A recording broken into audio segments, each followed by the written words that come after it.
श्री शिवाय नमस्तुभ्यम दोस्तों। आज 5 फरवरी 2025 की बुधवार की अष्टमी, इस साल की ये प्रथम बुधवार की अष्टमी है।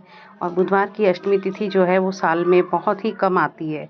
बहुत कम महीनों में ही ये बुधवार की अष्टमी आ पाती है।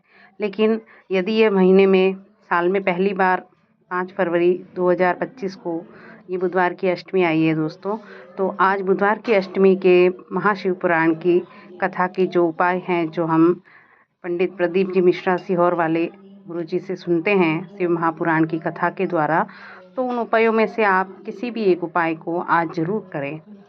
एक उपाय जो अभी कुछ ही कथाओं में पहले कहा गया है, उन कथाओं में आप लोगों ने सुना होगा एक कथा में कि जो दुर्वा है उसका भी तिलक किया जाता है।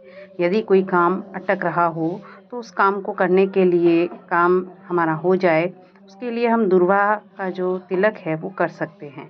और दुर्वा का तिलक करें उसके लिए भी, और साथ ही साथ घर की किसी भी समस्या को ख़त्म करने के लिए, कोई भी काम जो नहीं बन रहा है उसे करने के लिए, यदि हम भगवान शिव और गजानन जी महाराज को एक साथ यदि दुर्वा चढ़ाते हैं तो भी हमारे सारे काम, सारे अटके काम जो है वो पूर्ण हो जाते हैं। आप दुर्वा जो है वो भगवान शिव को चढ़ा करके अपने घर ले आएं और उसे कई दिनों तक सुखा दें। सूखने के बाद उसे आप पीस करके उसकी भस्म तैयार कर सकते हैं और उसी भस्म से आप तिलक लगा कर जाएं। उस भस्म से जब आप लगातार तिलक लगा के जाएंगे तो आपके सारे बिगड़े काम बनने लगेंगे। और ऐसा कोई कार्य नहीं है जो काम बन ना सके। तो महाराज जी ने एक कथा में हमें 4 प्रकार के तिलक बताए थे, उसमें यह एक प्रकार का तिलक था जो हम दुर्वा का कर सकते हैं। और ये बुधवार की अष्टमी है, आज करें तो बहुत ही अच्छा होगा।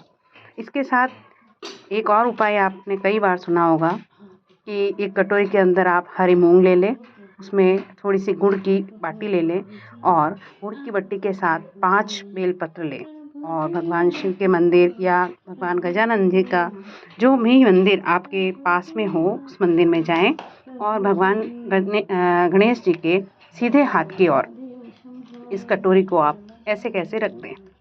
यदि मान लीजिए कि किसी मंदिर में शाम के समय, जैसे कि अब तो शाम होने वाली है, तो यदि आप शाम के समय अभी करते हैं इस उपाय को, तो शाम के समय भी यदि मान लीजिए मंदिर में नहीं चढ़ाने दे तो आप मंदिर की दहली पर भी उस कटोरी को रख सकते हैं। तो ये उपाय भी आप ज़रूर कीजिए। इसको करने के लिए आप हरे मूंग कटोरी में ले लें, उसमें गुड़ ले लें और 5 बेलपत्र ले लें। और जो भी व्यक्ति बीमार है उसके हाथ से छुआ लें या उसके ऊपर 21 बार जो है आप घुमा भी सकते हैं और फिर आप ले जाकर गजानन जी महाराज के मंदिर में इसे समर्पित कर दें। तो इससे भी जो है बीमारी में बहुत आराम मिलता है।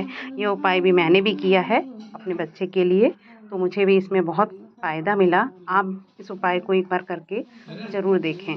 बुधवार की अष्टमी के बहुत सारे उपाय हैं जिसमें यदि हम ये उपाय करें तो इनसे हमें ज़रूर सफलता मिलती है।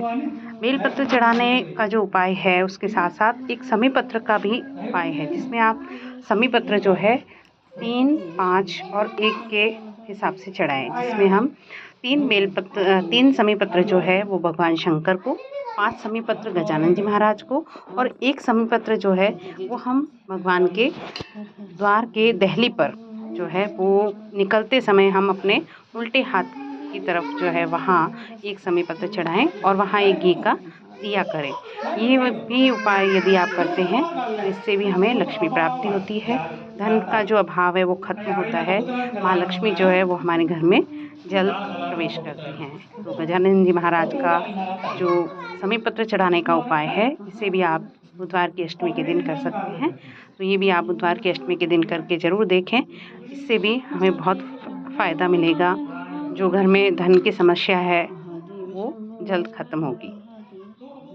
बुधवार की अष्टमी के दिन ही यदि आप परीक्षा में भाग ले रहे हैं, मान लीजिए कि कोई बच्चा है जो परीक्षा में बैठने वाला है, तो काली मिर्च का जो उपाय है वो भी आप इस वक्त कर सकते हैं। बुधवार की अष्टमी है जो बहुत ही कम आती है, तो इसलिए आप भगवान शंकर को काली मिर्च चढ़ाएं और काले तिल जो हैं वो भी आप चढ़ा सकते हैं। ये दोनों चीज़ें भगवान शंकर को चढ़ाने से हम जो है किसी भी परीक्षा में बैठें तो उसमें हम सफलता प्राप्त